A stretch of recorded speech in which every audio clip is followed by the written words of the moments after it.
Tout le monde avait envie de coucher avec Shane, lesbienne, hétéro, même gay, quelque part.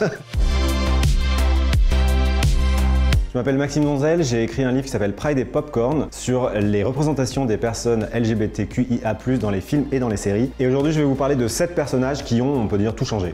I'm a bitch, not a snitch.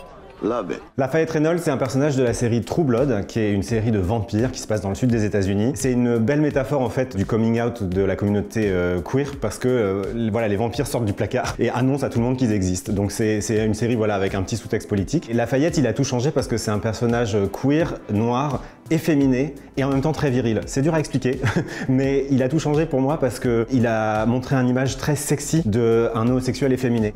Et ça pour moi, voilà, c'était vraiment nouveau. Et il est merveilleusement interprété par Nelson Ellis, qui malheureusement a disparu il y a quelques années. I wish I knew how to quit you. Why don't you just let me be, huh?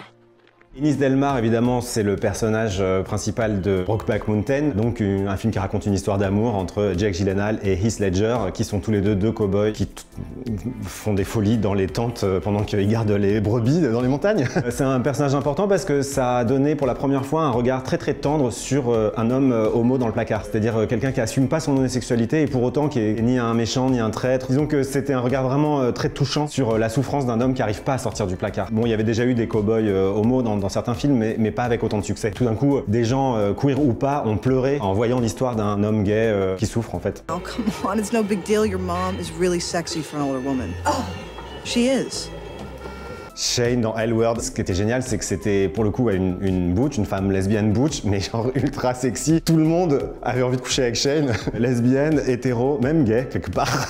Elle était vraiment géniale, elle dégageait quelque chose. Là aussi, c'était un peu comme pour Lafayette, c'est-à-dire que c'est vraiment la lesbienne ultra sexy. Dans les séries à grand public, on n'en voyait pas tant que ça. Enfin, vraiment comme une énergie sexuelle incroyable. Je veux dire, des lesbiennes sexy, on avait, mais pour le regard des hommes, on va dire. C'était pas, elles ressemblaient pas tant que ça à des lesbiennes. Ce qui était génial avec Shane, c'est qu'on a vraiment l'impression de reconnaître des lesbiennes qu'on connaissait, qui restaient un peu dans leur coin, qui étaient un peu timides, mais en fait qui étaient irrésistibles. Donc ça aussi, c'était vraiment une étape très importante.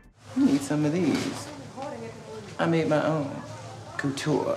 Sophia Bursett, c'est un personnage incarné par Laverne Cox dans la série Orange is the New Black, qui est une série sur des femmes en prison. Et Sophia, c'est une femme trans. Et ce qui était très nouveau, c'était qu'elle était incarnée donc par Laverne Cox, qui est une actrice trans elle-même. Il y a déjà eu des actrices trans avant cette période-là qui ont joué des rôles de femmes trans, et des rôles de femmes cis d'ailleurs. Mais ce qui était nouveau là, c'est que ça a été une série qui a cartonné, et qui fait que du coup, les gens ont vu à quel point c'est différent en fait quand un personnage trans est incarné par une actrice trans. Et il y a eu un vrai impact de société, parce qu'en fait, ça a eu tellement de succès qu'elle a fait la couverture de Time Magazine, alors que c'est un personnage secondaire, voire tertiaire. Enfin, je veux dire, c'est pas un personnage très important en vrai dans la série, mais l'impact qu'elle a eu est énorme, parce qu'on a vraiment eu un moment où la question de la transidentité est rentrée dans le discours populaire, dans les médias. Elle est inoubliable pour ça. Xena la guerrière, c'est pas une série à très gros budget en fait, c'est une série de l'après-midi qui est sortie fin des années 90. Xena, c'est pas une série prestige en fait, c'est une série un peu cheap, c'est dans un monde un peu fantastique, fantasy disons, qui raconte donc une guerrière, en anglais il me semble qu'elle s'appelle Warrior Princess, hein, la princesse guerrière, qui vit des aventures un peu en mode Hercule, mythologie, tout ça. Et en fait elle est en permanence accompagnée d'une jeune femme qui s'appelle Gabrielle, et en fait c'était évident pour qui regarde cette série que ces deux femmes étaient amoureuses et que Xena est lesbienne, mais c'était jamais dit, et c'était jamais dit pendant 6 saisons. C'est-à-dire que c'était vraiment le sous-texte poussé jusque dans ses retranchements. Ça en devenait drôle, la série jouait avec ça. Et pour moi, c'est un personnage qui est important parce que c'était vraiment une série de l'après-midi, quoi, une série regardée par les jeunes. Et que du coup, ça montrait un personnage de lesbienne conquérante en armure, quoi, avec des armes et tout. Elle était badass et elle avait cette jeune femme qu'elle aimait, Gabrielle. Enfin voilà, c'était quand même nouveau, quoi. C'est intéressant de voir que c'est à la fois une série qu'on pouvait regarder et vraiment passer complètement à côté du sous-texte. Et en même temps, aujourd'hui, on la regarde, c'est évident, ça saute aux yeux. C'est-à-dire que ces deux femmes sont amoureuses. Je veux dire, il n'y a aucun doute possible, donc c'est assez rigolo à revoir. Ça me fait du bien notre voix. Marie-Jo.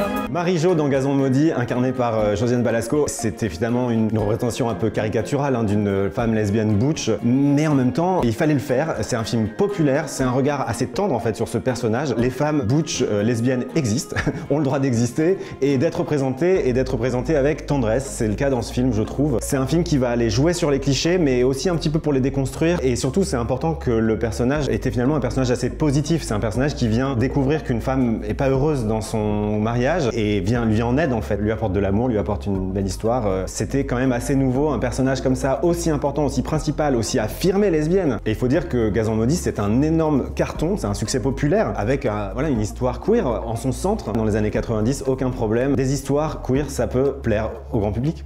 It's something you'll get used to. A mental mindfuck can be nice.